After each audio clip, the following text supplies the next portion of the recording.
ভারতে বন্ধ হচ্ছে ড্রিম11, এমপিএল, জুপি। টাকা দিয়ে গেম খেলা নিষিদ্ধ। 8 থেকে 80 এখন সবার হাতেই স্মার্টফোন।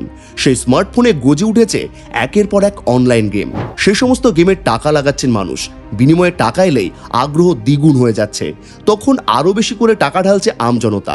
এভাবেই হাজার হাজার কোটি টাকা লেনদেন চলছিল অনলাইনে। তবে এবার সব বন্ধ। সরকার থেকে আইন করে বন্ধ করা হলো অনলাইনে টাকা দিয়ে গেম খেলা। ড্রিম11, এমপিএল, জুপি বন্ধ হচ্ছে। গেম বন্ধ করতে কঠোর হচ্ছে প্রশাসন। 130তম সংবিধান সংশোধনী বিল নিয়ে বিরোধী সাংসদদের বিক্ষোভের মাঝে ইলেকট্রনিক্স এবং তথ্য প্রযুক্তি মন্ত্রী অশ্বিনী বৈষ্ণবের সংক্ষিপ্ত বক্তব্যের পর ধ্বনি ভোটে পাশ হলো অনলাইন গেমিং বিল।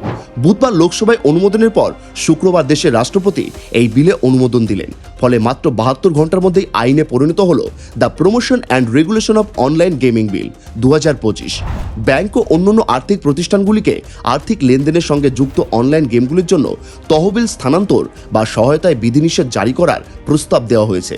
পরিসংখ্যান বলছে, অনলাইন গেমে বাজি ধরার পেছনে ভারতে প্রতি মাসে গড়ে 10,000 কোটি টাকার লেনদেন হয়। গত কয়েক বছরে গেমিং শিল্প দ্রুত গতিতে এগিয়েছে। ছাতার মতো গজে উঠেছে অসংখ্য ছোট বড় সংস্থা। দীর্ঘদিন ধরে এই নিয়ে নানা ধরনের অভিযোগ উঠছিল।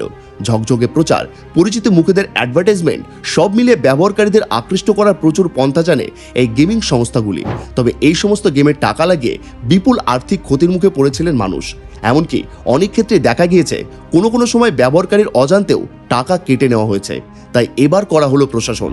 জারি হওয়া এই নতুন বিলে অনলাইন গেমিং পরিচালনা করলে 1 কোটি টাকা পর্যন্ত জরিমানা হবে, সঙ্গে 3 বছর পর্যন্ত জেলের সাজার প্রস্তাব রয়েছে।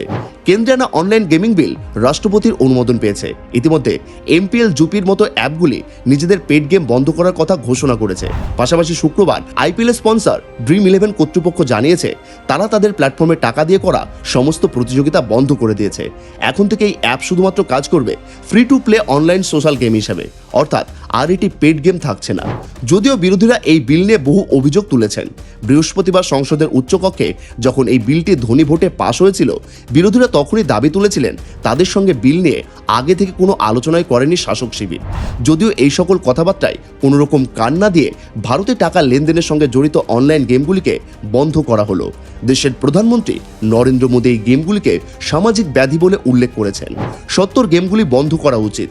বাস্তব পরিস্থিতি উপলব্ধি করে বলেছেন তিনি। একদিকে যেমন তরুণ প্রজন্মের ভবিষ্যৎ নষ্ট হচ্ছে, ঠিক তেমনভাবে প্রচুর মানুষ এই গেম খেলে কোটি কোটি টাকা খুইয়ে ফেলেছেন। সরকারের এই সিদ্ধান্তে খুশি হয়েছেন প্রচুর মানুষ। বলছেন অনেক আগেই দরকার ছিল এই সিদ্ধান্ত নেওয়াটা।